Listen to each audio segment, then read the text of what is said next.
প্রতিদানের কি আছে এখানে? আর কারো কাছে চাওয়ার অভ্যাস আমার একটু কম, দেওয়ার অভ্যাস বেশি। আমরা ভারতকে যে দিয়েছি সেটা ভারত সারা জীবন মনে রাখবে। ভারতকে কি দিয়েছেন নিজেই অকপটে স্বীকার করেছেন ফ্যাসিস্ট শেখ হাসিনা। গত ১৬ বছরে ভারতের সাথে বাংলাদেশের ২০টি চুক্তি এবং ৬৬টি সমঝোতা স্মারক সই হয়েছে। এসব চুক্তি ও সমঝোতায় উপেক্ষিত হয়েছে বাংলাদেশের স্বার্থ। শেখ হাসিনা সরকারের পতনের পর এই নিয়ে সমালোচনার ঝড় ওঠে নানা মহলে। বিষয়টি নিয়ে উদ্বেগের কথাও জানিয়েছিল বিদায়ী অন্তর্বর্তীকালীন সরকারের উপদেষ্টারাও। ২০১৯ সালে ফ্যাসিস্ট শেখ হাসিনার সরকার গঠনের পর প্রতিবেশী দেশ ভারতের সাথে নামমাত্র শুল্কে ট্রানজিট চুক্তি করে বাংলাদেশ। এর যুক্তি হিসেবে সে সময়ে চাটুকার আমলা মন্ত্রীরা বলতে থাকেন, ভারতকে ট্রানজিট দিলে বাংলাদেশের আর্থিক অবস্থার আমূল পরিবর্তন হবে, দেশ হয়ে যাবে সিঙ্গাপুর, মালয়েশিয়া বা দুবাইয়ের মতো। এই নিয়ে নানা মহলে সমালোচনা এবং প্রতিবাদ হলেও তাতে পাত্তা দেননি শেখ হাসিনা। ফলে মংলা এবং চট্টগ্রাম বন্দর দেদারচে ব্যবহার শুরু করে ভারত। ফলে লাভবান হয়েছে নয়াদিল্লি। এদিকে বাংলাদেশ তিস্তা নদীতে পানি না পেলেও দিতে হয়েছে ফেনী নদীর পানি। মাসে ৭০০ কোটি টাকার ক্ষতি করে মোদির বন্ধু আদানির কাছ থেকে করা হয়েছে বিদ্যুৎ আমদানি। বাংলাদেশকে বানানো হয়েছে ভারতের তৃতীয় রেমিটেন্স আহরণের উৎস। দেশের বিভিন্ন প্রতিষ্ঠানে বড় বড় পদগুলোতে ভারতীয়দের কাজের সুযোগ করে দেওয়া হয়েছে। কোনো রকম ওয়ার্ক পারমিট ছাড়াই শুধুমাত্র ভ্রমণ ভিসার উপর ভিত্তি করে বাংলাদেশে কাজ করেছে হাজারো ভারতীয়। এতে করে ট্যাক্স বঞ্চিত হয়েছে বাংলাদেশ সরকার। হাসিনার আমলে বাংলাদেশের শিক্ষা প্রতিষ্ঠানগুলোর জন্য পাঠ্যপুস্তক ছাপানোর কাজও দেয়া হয়েছে ভারতকে। দেশে আন্তর্জাতিক মানের ছাপাখানা থাকার পরও শুধুমাত্র নরেন্দ্র মোদি এবং ভারতকে খুশি করার জন্য এই কাজ তাদের হাতে তুলে দেয় শেখ হাসিনা।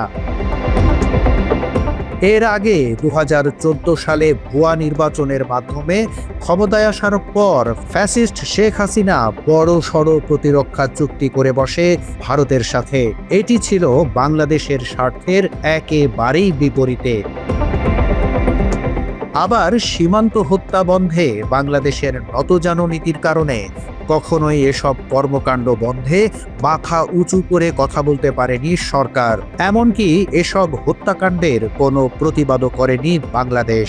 দেশের ভূখণ্ডে ঢুকে বিডিআর সদস্যকে গুলি করে হত্যার পর মরদেহ ভারতে নিয়ে গেছে বিএসএফ। সীমান্তের এমন বর্বর ঘটনাও দেখেছে মানুষ। হাসিনার আমি জামি নির্বাচনের পরেই ঘটেছে এই ঘটনা। এরপরও সে সময় চুপ ছিল হাসিনা সরকার। এরই ধারাবাহিকতায় ভারতের সহযোগিতা নিয়ে ২০০৯ সালে ঘটানো হয় পিলখানা হত্যাকাণ্ড। হাসিনা এবং ভারতের রয়ের পরিকল্পনায় কিভাবে এই হত্যাকাণ্ড চালানো হয় তা এখন দিনের আলোর মতোই পরিষ্কার। বাংলাদেশ সেনাবাহিনীর মেরুদণ্ড ভেঙে দিতেই এই কাজ করে হাসিনা। এরপর থেকে সীমান্তে আরও দুর্বল হয়ে পড়ে বাংলাদেশের সীমান্তরক্ষী বাহিনী। ক্ষমতা দীর্ঘস্থায়ী করতেই সে সময় পিলখানা হত্যাকাণ্ডের তদন্ত থেকে সরে আসে হাসিনা সরকার। এই ন্যাক্কারজনক হত্যাকাণ্ডে ভারতের প্রকাশ্য ইন্ধন ছিল বলেই হাসিনা তদন্ত প্রক্রিয়া এগিয়ে নিয়ে যায়নি এমন অভিযোগও রয়েছে। তাই এই নিয়ে হয়নি কোনো আন্তর্জাতিক তদন্ত। শুধুমাত্র ভারতের স্বার্থ রক্ষা এবং মোদিকে খুশি করতেই গোলামীর রেল চুক্তি এবং রামপাল বিদ্যুৎ কেন্দ্র স্থাপন করেছে ফ্যাসিস্ট হাসিনা। এই বিদ্যুৎ কেন্দ্র ভারতের পশ্চিমবঙ্গের সুন্দরবন এলাকায় হওয়ার কথা থাকলেও পরিবেশ বিপর্যয়ের কারণে সেখানে আন্দোলনে নামে সাধারণ মানুষ। পরে সেটি বাংলাদেশে স্থাপন করা হয়। এই বিদ্যুৎ কেন্দ্রের তত্ত্বাবধানেও রয়েছে ভারতের কর্মকর্তারা। সর্বশেষ বাংলাদেশের আইটি খাতও তুলে দেওয়া হয়েছে ভারতের হাতে। ফলে দেশের কোটি মানুষের তথ্য চলে গেছে ভারতের কাছে। বাংলাদেশে ভারতীয় টিভি চ্যানেলের অবাধ প্রবেশ থাকলেও দেশটিতে দেখানো হয় না বাংলাদেশের কোনো চ্যানেল। অর্থাৎ ফ্যাসিস্ট হাসিনার ১৬ বছর বাংলাদেশ ছিল ভারতের উন্মুক্ত বাজার।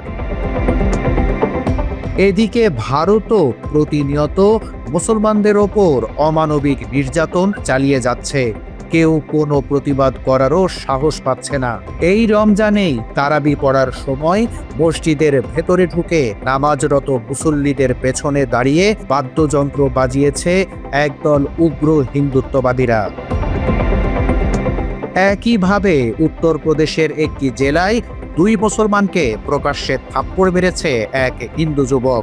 অক্ষয় সিং নামের এক ব্যক্তিকে একটি মুসলমান পাড়ার নাম জিজ্ঞেস করে 3 পথচারী। তাদের মুখে দাড়ি এবং মাথায় টুপি দেখে ক্ষিপ্ত হয়ে ওঠে অক্ষয়। সাথে সাথে এলো মাথারি কিল ঘুষি দিতে থাকে ওই উগ্র হিন্দু সন্ত্রাসী।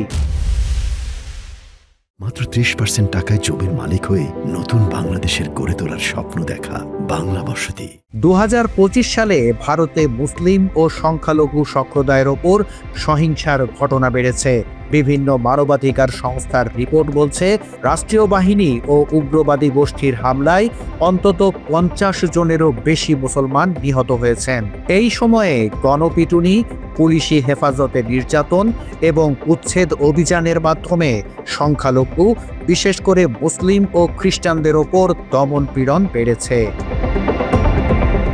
এছাড়া শত শত বছরের পুরনো মসজিদ উচ্ছেদের নামে গুঁড়িয়ে দেওয়া হচ্ছে।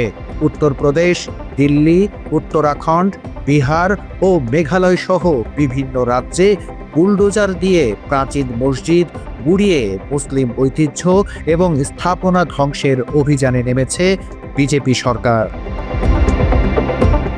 বাংলাদেশে এসব নিয়ে কোনো প্রতিবাদ নেই সুশীল নামধারী আওয়ামী এজেন্ডা বাস্তবায়নকারীদের। অথচ ভারত থেকে বাংলাদেশের তেল আমদানি নিয়ে শুরু হয়েছে নতুন অপপ্রচার। দিল্লি না ঢাকা, এই স্লোগানকে করা হচ্ছে সমালোচনা।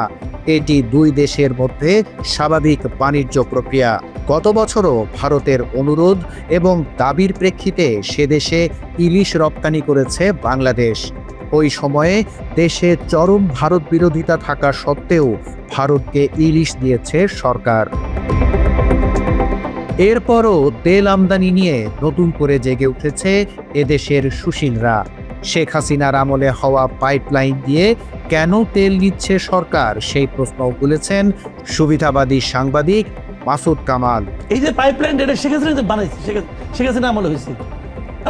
এটা কি করবে এখন? এই পাইপলাইন দিয়ে তেল নিবে না, এটা আবার ইন্ডিয়ান তেল। আওয়ামী লীগের সাবেক এমপি গোলাম মাওলা রনি ফেসবুকে লিখেছেন, তোমরা যারা এতদিন ভারতকে গালি দিয়েছ আর আমরা যারা তোমাদেরকে ফকিরের পোলা বলেছি, তারা আজ পারলে হরতাল ডাকো এবং বলো প্রয়োজনে সান্ডার তেল দিয়ে দেশ চলবে, তবুও ভারতীয় তেল আমদানি চলবে না।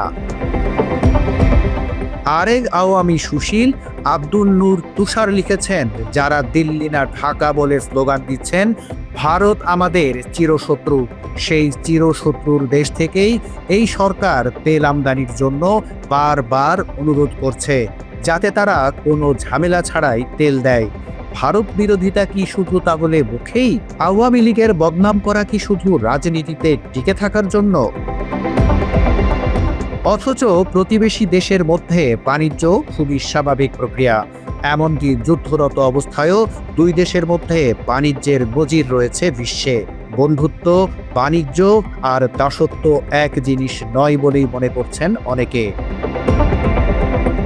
রাশিয়া ইউক্রেন চলমান যুদ্ধে রাশিয়ার সাথে প্রকাশ্যে যুদ্ধে না নামলেও বাণিজ্য নিষেধাজ্ঞা সহ পরোক্ষভাবে যুদ্ধ চালিয়ে যাচ্ছে যুক্তরাষ্ট্র। এরপরও 2025 সালে যুক্তরাষ্ট্রের সাথে রাশিয়ার বাণিজ্য হয়েছে $4.4 বিলিয়ন। চীনের সাথে যুক্তরাষ্ট্রের বাণিজ্য এবং শুল্ক যুদ্ধ চললেও থেমে নেই ব্যবসা। তাই ভারত থেকে তেল আমদানি নিয়ে যে অপপ্রচার শুরু হয়েছে তার বিরুদ্ধেও দাঁড়িয়েছেন অনেকে। শহীদুল ইসলাম নামে একজন লিখেছেন, মনে হচ্ছে ভারত তেল ফ্রিতে দিচ্ছে, আরে পাকিস্তানেও তো ভারত পণ্য রপ্তানি করে, চীন থেকে আমদানি করে। রাশিয়ার সাথেও আমেরিকার বাণিজ্য আছে। এখন এসব দেশগুলো কেউ কাউকে মাথায় তুলে নাচে। বিল্লাহ মামুন নামের একজন লিখেছেন, এখন কি তাহলে পাকিস্তান কোনো অন্যায় করলে প্রতিবাদ করা যাবে না? ফেসবুকে অনেক পোস্ট দেখছি যে ভারত থেকে তেল আসছে, ভারতের কেন সমালোচনা হয় এই দেশে? মানে খোঁটা দিয়ে দেয়। দাসত্ব আর বন্ধুত্বের পার্থক্য ধরতে না পারায় মূলত এই মানসিকতার বড় কারণ। বিশ্বের সবার সাথে সবার আমদানি ও রপ্তানি চলা খুবই স্বাভাবিক বিষয়, কারণ পৃথিবীর সব প্রান্তে সমান প্রোডাক্ট তৈরি হয় না, সব দেশে সব বিষয়ে সমান দক্ষ বা সুযোগ পায় না, তাই পারস্পরিক লেনদেন খুবই স্বাভাবিক। ভারত আমাদের থেকে কাপড়, জুতা থেকে শুরু করে নানা ম্যাটেরিয়াল আমদানি করে নিয়ে যায়। আমরা ভারতের মতো বড় দেশ থেকে প্রয়োজন মতো ডলার দিয়ে প্রোডাক্ট কিনে আনি, এতে দুই দেশই লাভবান হয়, কেউ কাউকে মাগনা কিছু দেয় না। ভারত পাকিস্তান নিজেরাও আমদানি রপ্তানি করে যুদ্ধের সময়ও। আমরা দাসত্ব চাই না, আমরা চাই সকল রাষ্ট্রের সাথে বন্ধুত্ব। কিন্তু যখন কেউ দাস বানাতে চাইবে তার প্রতিবাদ হবে। বাংলাদেশের ক্ষমতার ভারকেন্দ্র হবে Dhaka, not Delhi, not Pindi, not America. আমার সীমান্তে মানুষ মরলে আমি প্রতিবাদ করব। আমার দেশে অবৈধ প্রভাব বিস্তার করতে চাইলে প্রতিবাদ করব। বাট এটার সাথে যারা আমদানি রপ্তানিকে মিলিয়ে নেয়, নিতান্তই মানসিক দাসত্ব ছাড়া আর কিছুই নয়। ভারতের সাথে আমি সবসময় বন্ধুত্ব চাই, কারণ তিন দিকেই ভারত। বন্ধুত্বেই উভয়ের ফায়দা। তবে অবৈধ প্রভাব খাটাতে আসলে, বাংলাদেশের ক্ষমতার ভারকেন্দ্র সাজতে আসলে প্রতিবারই প্রতিবাদ করব ঢাকা ঢাকা বলে। Desk report, Bangla addition.